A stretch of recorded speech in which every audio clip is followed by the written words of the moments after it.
Le chef de l'État, Félix-Antoine Tshisekedi, a entendu ce dimanche au Soudan du Sud. Il sera reçu par son homologue Salva Kiir. Confirmation du mandataire spécial du chef de l'État déjà sur place depuis hier. Le président du conseil d'administration du Fonds pour le programme de désarmement, de mobilisation, relèvement communautaire et stabilisation sera bientôt connu. Sa désignation a fait l'objet des échanges hier entre le chef du gouvernement et les membres de 5 pays donateurs pour appuyer ce programme. Tout à l'heure, l'actualité.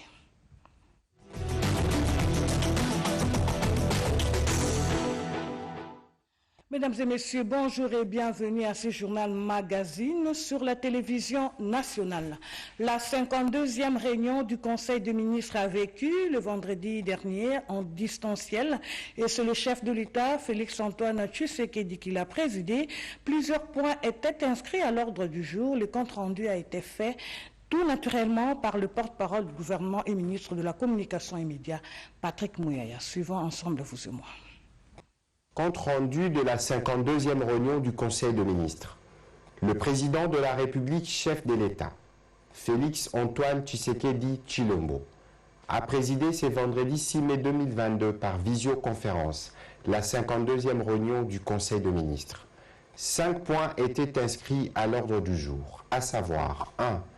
Communication du président de la République, chef de l'État. 2. Point d'information.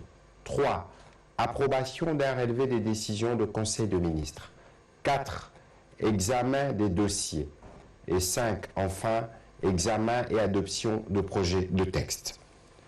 La communication du président de la République a porté sur 4 points principaux, à savoir 1.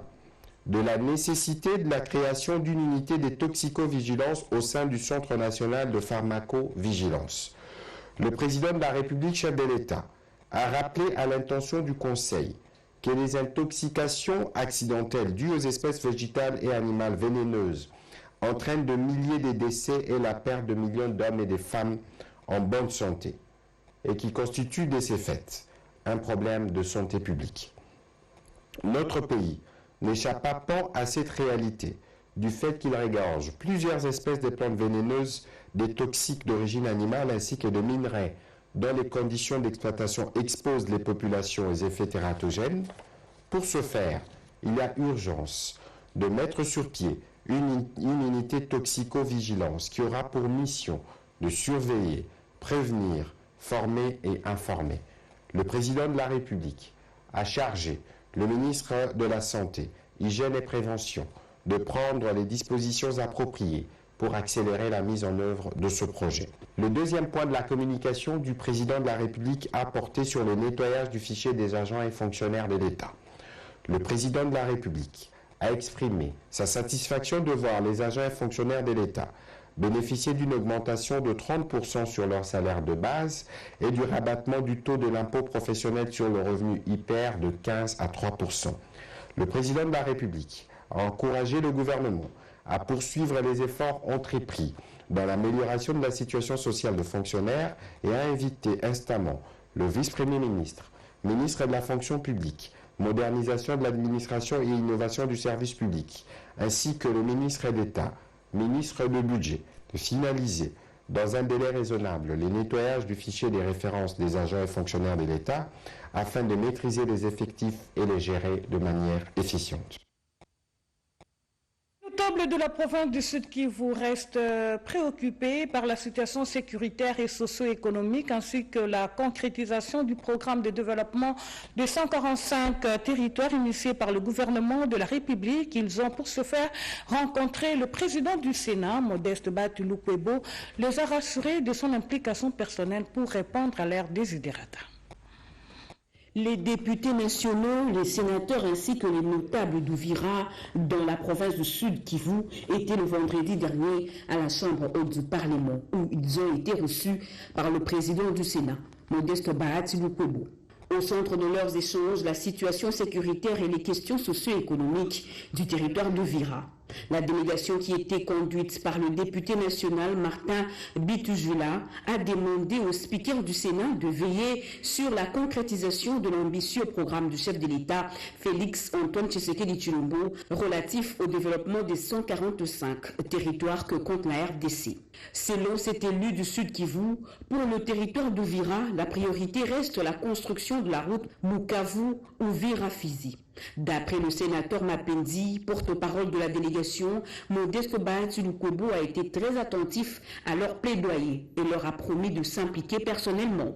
J'ai été marqué par la recevabilité du président du Sénat qui s'est montré touché, préoccupé par les problèmes que nous avons présentés, mais aussi peut-être je peux ajouter que nous avons insisté sur des aspects de développement aussi par rapport à l'entité Uvira qui a été frappée par des inondations et qui est victime de problèmes de la dégradation des infrastructures routières et autres. Et donc toutes ces questions ont été présentées et le président du Sénat s'est montré disposé à mordre à la chose. Et il est d'ailleurs conscient qu'on en parle même dans des plénières que nous tenons. Les élus et notables d'Uvira saluent également la décision du chef de l'État annonçant la tenue imminente d'une table ronde en vue d'évaluer l'état de siège décrété sur une partie du territoire national. La délégation a promis de proposer au cours de ces assises quelques pistes de solutions afin de juguler une fois pour toutes l'insécurité dans cette partie du pays. Vous avez là reconnu les timbres vocaux de notre consoeur Sandra Nyangui Tabou. Les fonds pour le programme de désarmement, de mobilisation, relèvement communautaire et stabilisation aura bientôt un président du conseil d'administration. Sa désignation a été évoquée par le Premier ministre, chef du gouvernement, alors qu'il échangeait avec les 5 pays donateurs pour appuyer ce programme. Jean-Michel Samaloukonde les a rassurés hier, c'était à la primature. Une grande réunion a placé autour d'une même table le Premier ministre, vice-président du comité de pilotage du programme de désarmement, de mobilisation, relèvement communautaire et stabilisation avec le membre des 5 pays donateurs du Fonds de cohérence pour la stabilisation destiné à appuyer le PDDRCS. C'était à la primature ce samedi 7 mai 2022. Cette réunion était consacrée entre autres à la présentation de la situation générale du fonds et à la résolution de la question liée à la nomination de ses animateurs. La grande nouvelle annoncée au cours de cette rencontre par le chef du gouvernement congolais, Jean-Michel Samaloukonde Kyenge, c'est la désignation imminente du président du conseil d'administration de ce fonds. Le conseiller politique de l'ambassade de la République d'Allemagne, Johannes Gerhard Hulk, a dévoilé les grandes décisions découlant de leurs différentes interventions et échanges. Le PDDRCS,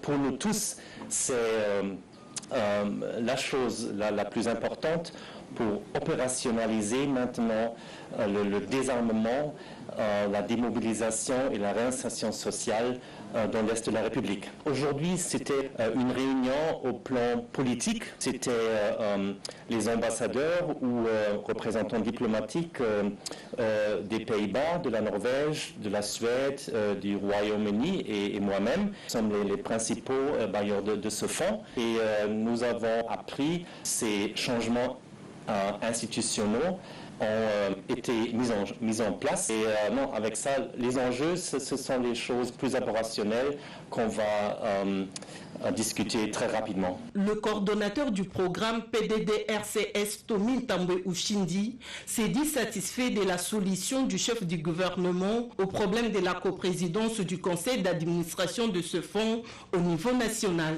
Nous sommes contents parce qu'il y avait un problème lié à la coprésidence du Conseil d'administration nationale des fonds de cohérence pour la stabilisation. Nous sommes réunis dans ce cadre sous la présidence du Premier ministre, chef du gouvernement et vice-président du comité de pilotage. Il a réaffirmé la volonté, dans quelques jours, il sera connu le nouveau mandataire qui va coprésider la réunion du conseil d'administration. Présent entre autres à cette réunion, le ministre d'État au plomb, le ministre de la Défense nationale, le ministre près le président de la République, la représentante spéciale du secrétaire général des Nations Unies et beaucoup d'autres membres des représentations diplomatiques et des structures concernées par ce fonds. La République démocratique du Congo et le Sud-Soudan multiplient des efforts pour renforcer les relations bilatérales entre les deux pays et pour consolider la paix au sein de cet espace. Le président de la République démocratique du Congo, Félix-Antoine Tshisekedi, qui doit arriver aujourd'hui, 8 mai à Djouba, a été précédé sur place par ses émissaires sous la conduite du mandataire spécial du chef de l'État, M. Serge Tshibangu. Suivant. De l'État et la très distinguée première dame de la République démocratique du Congo sont attendus ce dimanche 8 mai à Djouba, capitale sud-soudanaise. Mais avant l'arrivée du couple présidentiel congolais, le général Salva Kiir Mayardi, président du Soudan du Sud, a reçu ce samedi 7 mai 2022 au State House de Djouba le mandataire spécial du président Félix-Antoine Tshisekedi, le professeur Serge Tshibangu. La rencontre de plus d'une heure témoigne de l'importance des relations entre la RDC et le Soudan du Sud. Ces deux pays qui partagent près de 630 km des frontières. Les compagnons de lutte du Dr John Garang a été informé de l'arrivée ce dimanche 8 mai 2022 du couple présidentiel congolais à Djouba pour une visite de travail. Au menu des échanges, les sujets d'intérêt commun et les relations bilatérales entre ces deux pays voisins. Ces deux pays font partie de l'Est African Community où la RDC vient nouvellement d'adhérer depuis avril dernier.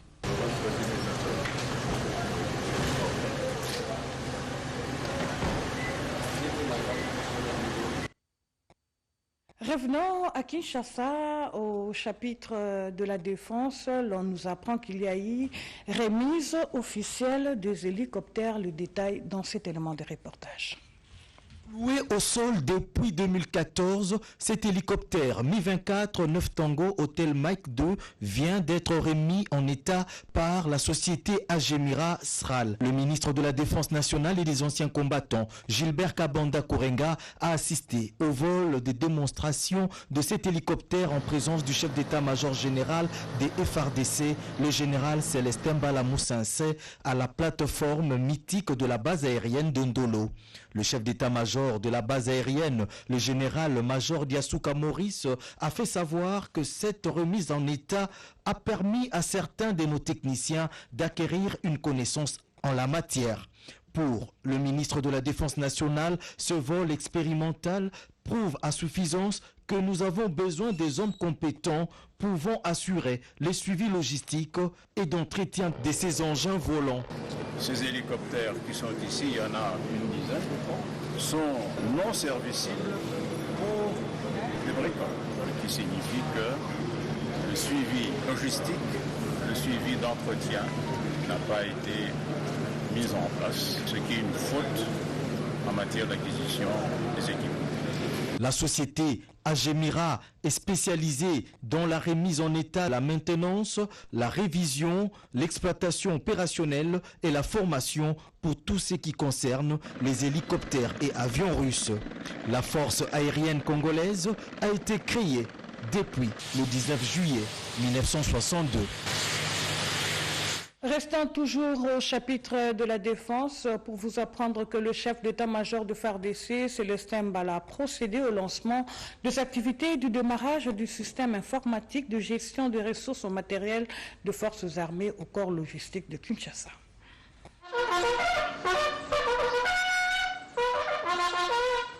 Le chef d'état-major général, le général d'armée Mbala Moussese Célestin, a présidé ce vendredi 6 mai 2022 la cérémonie du démarrage du système informatique de gestion des ressources matérielles de forces armées de la République démocratique du Congo au corps logistique. Lancé le 20 octobre 2022, le CIGERM est un programme informatique qui permet à l'armée de disposer en temps réel des données logistiques nécessaires pour la prise de décisions stratégiques, de connaître la situation réelle de matériel en quantité et en qualité, de faire la traçabilité des matériels logistiques et de contrôler la dotation organique de toutes les unités des forces armées de la République démocratique du Congo. Le général Mbala a palpé du doigt la démonstration du fonctionnement de cette application en 2 étapes, à savoir l'encodage de matériel et la validation par le commandant corps logistique. À cette même occasion, le chef d'état-major général a effectué la visite des différents ateliers en pleine réfection qui serviront prochainement à l'entretien et réparation de tous les véhicules de l'armée et ceux des particuliers en moindre coût. À l'issue de cette cérémonie, le chef d'état-major général a donné l'importance de cette application. Nous avons rendu facile le traitement des AIM. Le traitement va être électronique pour les ressources matérielles. Vous allez passer à la vitesse supérieure pour maîtriser les ressources matérielles.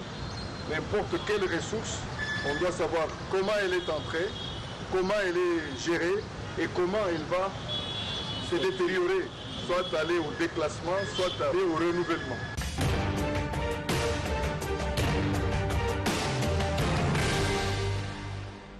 L'élévation de l'état de siège dans les provinces du Nord Kivu et de l'Ituri a été faite au cours d'une réunion présidée par le chef de l'État. C'était à la cité de l'Union africaine. Le président de la République a eu également des échanges avec le directeur général de Congo Airways et une délégation de femmes d'exception. C'est en début de semaine que Félix-Antoine Tshisekedi a regagné Kinshasa en compagnie de son épouse Denise Nyakero Tshisekedi au terme d'un séjour à Lubumbashi, la semaine du président de l'État, la semaine du chef de l'État avec Pierre Kibambe Somoïsa.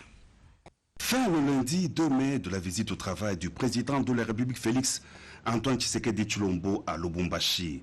Peu avant de quitter le chef-lieu de la province du Haut-Katanga, le chef de l'État et son épouse, la première dame Denise Nyakero Tshisekedi, ont visité l'hôpital général de référence Janson Tsendoué, rénové au terme de grands travaux dans le cadre du programme d'urgence lancé par le président de la République au lendemain de son avènement à la magistrature suprême. Il s'agit des travaux de rénovation en profondeur réalisés pour doter la province d'un hôpital général disposant d'installations ultramodernes permettant d'accueillir les patients dans de meilleures conditions d'hygiène et de confort. Les travaux ont été exécutés par l'entreprise New Baron Lévesque du groupe Forest pour un coût global de 23 millions de dollars américains. Une réunion d'évaluation de l'état des sièges dans le Nord Kivu et l'Ituri a été présidée à la Cité de l'Union africaine par le chef de l'État, Félix-Antoine Tshisekedi Tshilombo. Le Premier ministre Sama Lukonde et quelques membres du gouvernement ont pris part à cette réunion aux côtés des caucus des députés nationaux du Nord Kivu et de l'Ituri, ainsi que des officiers supérieurs des FARDC et de la police nationale. Selon le porte-parole du gouvernement, Patrick Mouyaya, le compte-rendu de la dernière mission du Premier ministre dans les provinces du pays sous état de siège a été fait au président de la République. De la montée en puissance des Congo Airways, pour mieux assurer sa mission de désenclaver la République démocratique du Congo, il en a été question au cours de l'entretien que le président de la République, Félix-Antoine Tshisekedi Tshilombo, a eu le jeudi avec le directeur général de cette compagnie d'aviation, Pascal Kassongo, qu'accompagnait son directeur des opérations, le commandant Jules Mangala. Le DG de Congo Airways s'est dit très satisfait de l'implication personnelle du chef de l'État dans les grands projets de son entreprise. La compagnie attend prochainement un nouvel avion. En outre, Congo Airways est toujours en partenariat avec Kenya Airways, un partenariat tenant compte notamment des échanges en cargo, des formations et des accords commerciaux, a rassuré le DG Pascal Kassongo. Par ailleurs, le président de la République a eu des entretiens avec une forte délégation de femmes d'exception et un échantillon de femmes congolaises qui excellent dans divers domaines de la vie politique, économico-sociale. Elles ont salué et retracé le bilan de 3 ans du chef de l'État dans le domaine de la promotion de la femme congolaise et énumérant quelques réalisations à l'actif du chef de l'État, notamment la nomination des femmes à la tête des institutions du pays, le cas de la Banque centrale du Congo, l'augmentation du nombre de femmes au gouvernement. Elles ont aussi souhaité la participation politique des femmes, leur engagement dans la réforme des lois électorales, leur implication dans les processus de résolution de paix, sans oublier des questions relatives à l'importance de la santé universelle et le numérique. La célébration de la Journée internationale de la liberté de la presse, la libération des otages de mai de Zadef Nitouri, l'incinération de vivres frais impropres à la consommation dans la province du Kwilu et les élections de gouverneurs dans 14 provinces de la République démocratique du Congo sont là le fait d'actualité et ont marqué la semaine qui vient de s'achever, suivant le détail avec notre consoeur Fifi Mukundi dans Semaine en 5. Vendredi électoral en République démocratique du Congo, il s'agit de l'élection de gouverneurs et vice-gouverneurs de 14 provinces ayant connu des problèmes de déchéance de leurs dirigeants. Les députés provinciaux ont voté. 2 provinces vont se retrouver au second tour, le Congo central et la Chopo. Les 12 autres provinces ont vu leurs exécutifs s'afficher au complet. Au chapitre de la sécurité, 7 civils ont été libérés par les forces armées de la République démocratique du Congo des mains de rebelles de Zadef. C'était à l'issue de l'opération menée dans la localité de Loloa, dans les territoires de Mambasa, à Nitouri. À Kamina, dans les Hauts-Lomami, quelques prisonniers ont été élargis. Il s'agit des hommes et des femmes ayant été condamnés pour des faits mineurs. Cette libération a été rendue possible grâce au passage dans ces coins du pays du président de la Commission nationale des droits de l'homme. Objectif visé, désengorger les milliers carcéraux. En début de semaine, les habitants du quartier Mbele, dans la commune de Selembao, ici à Kinshasa, ont tiré la sonnette d'alarme à la suite de l'érosion qui menace d'emporter les maisons dans cette contrée. À Bandundu, les tronçons routiers compris entre Bukangalonzo et Bandundu-Ville est impraticable. Des bourbiers bloquent des véhicules pendant 3 à 4 jours, voire une semaine. Dans les Kwilu, la population a acheté des poissons chinchards avariés. La police avertie a procédé à l'incinération de ces vivres frais impropres à la consommation. Cette semaine, le ministre de l'économie nationale a échangé avec les pétroliers de toutes les zones d'approvisionnement. Les hôtes du ministre ont sollicité l'application de vrais prix à la pompe. Les 2 parties se sont convenues pour un prix équilibré. Enfin, la Journée internationale de la liberté de la presse a été célébrée ce 3 mai. Le journalisme sous l'emprise du numérique, c'est le thème retenu pour cette année. À Kinshasa, les ministres des médias et les structures œuvrant dans ces secteurs ont échangé sur les questions qui entravent l'épanouissement des professionnels des médias. Validation du plan de partage de bénéfices du programme d'émissions de gaz à effet de serre entre la Banque mondiale, le gouvernement, les représentants de communautés locales et les peuples autochtones. Ces plans permettra de lutter contre le changement climatique dans la province de Mai-Ndombe et aux parties prenantes d'en tirer profit. Le Congolais avait signé en 2018 un contrat d'achat-vente des réductions des émissions de gaz à effet de serre avec les fonds carbone de la Banque mondiale de 29 millions de tonnes de carbone entre 2018 et 2022 pour une valeur de 55 millions de dollars américains. 6 conditions dans ces contrats, dont une lettre d'approbation, un plan final de partage des bénéfices, un plan d'action, les termes de référence, les preuves que le vendeur a obtenu un financement de plus de 10 millions de dollars. Ce programme de réduction de Mai-Ndombe est de mettre en œuvre au niveau provincial un modèle de développement vert qui fournit les alternatives à la déforestation tout en luttant contre les changements climatiques et la pauvreté, améliorer le bien-être des communautés locales et peuples autochtones, améliorer la gouvernance des ressources naturelles et la protection de la biodiversité. Nous sommes en train de procéder à la présentation et à la validation du plan de partage des bénéfices des efforts de réduction des émissions dans le cadre du programme de Mai-Ndombe. On va généraliser au niveau du pays pour que les différents projets et programmes RED qui visent la réduction des émissions puissent suivre le même modèle. Cet atelier a permis aux parties prenantes d'échanger sur la version améliorée des plans de partage des bénéfices issus des forêts de Mai-Ndombe. Sous le haut patronage du vice-primature, ministère de l'Environnement et le Développement durable, les représentants du secrétaire général à l'environnement a salué les efforts menés par le gouvernement congolais dans la réduction des émissions afin de participer à l'accord mondial sur le changement climatique et la vision du chef de l'État, Félix Antoine Tshisekedi, sur l'économie verte. Cap vers la Chambre basse du Parlement pour suivre ce qu'a été la restitution de la mission de contrôle de primes d'assurance. Conformément au communiqué officiel du ministre des Finances Nicolas Kazadi du 10 février 2022, rappelant celui du 23 juin 2021 qui évoque les dispositions de l'article 286 de la loi numéro 015/005 du 17 mars 2015 portant code des assurances selon lesquelles il est interdit toute souscription de l'assurance à l'étranger.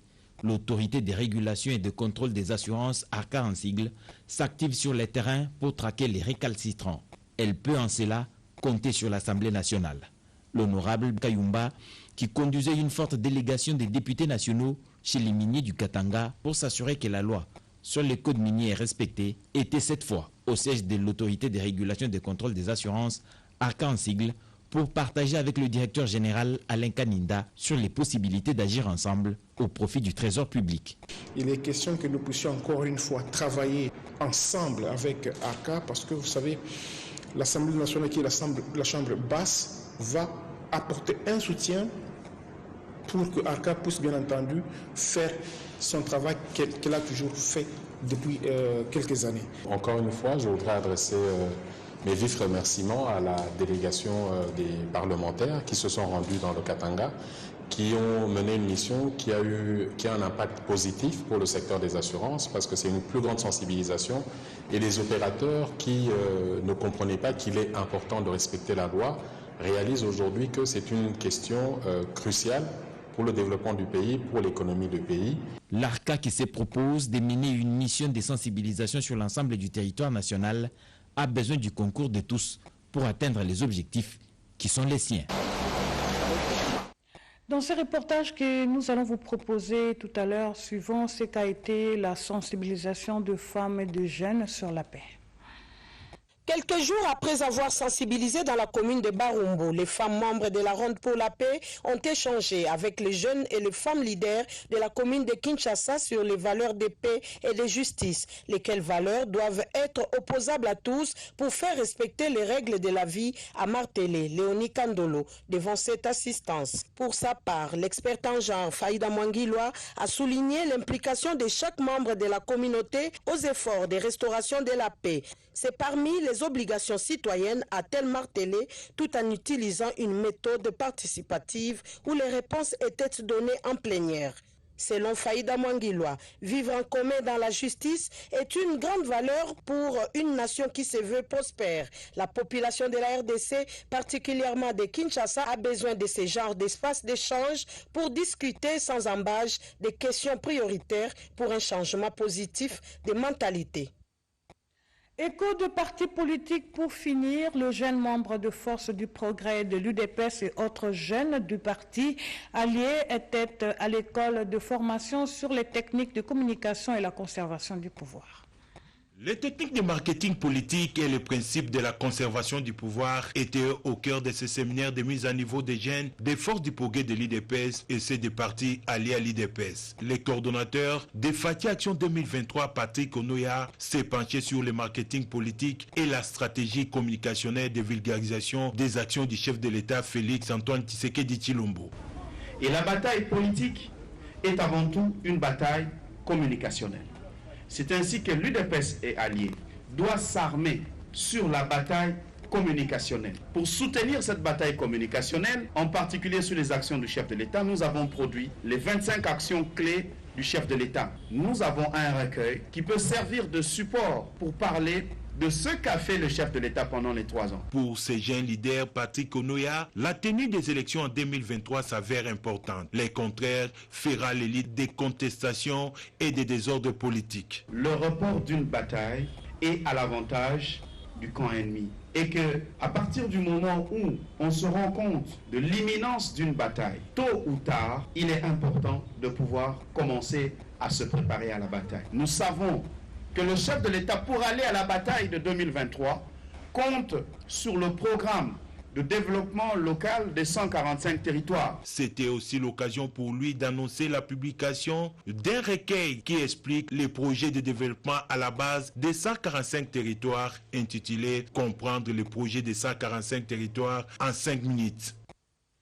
Fin de cette édition du journal, mesdames et messieurs. Merci de nous suivre, mais avant de nous quitter, voici le rappel de titre. Le chef de l'État, Félix-Antoine Tshisekedi, attendu ce dimanche 8 mai au Soudan du Sud. Il sera reçu par son homologue Salva Kiir, une rencontre qui s'inscrit dans le cadre de renforcement des relations bilatérales entre les deux pays. Confirmation du mandataire spécial du chef de l'État déjà sur place depuis hier. Le président du conseil d'administration du Fonds pour le programme de désarmement, démobilisation, relèvement communautaire et stabilisation sera bientôt connu. Sa désignation a fait l'objet des échanges hier entre le chef du gouvernement et les membres de pays donateurs pour appuyer ce programme. Ainsi dit, encore une fois, mesdames et messieurs, merci de nous avoir suivis. L'actualité continue, 13h30. Je serai relayé sur ce plateau par notre consoeur Bobette et Alexandre. Portez-vous bien et passez une excellente journée dominicale en compagnie de nos programmes sur le national.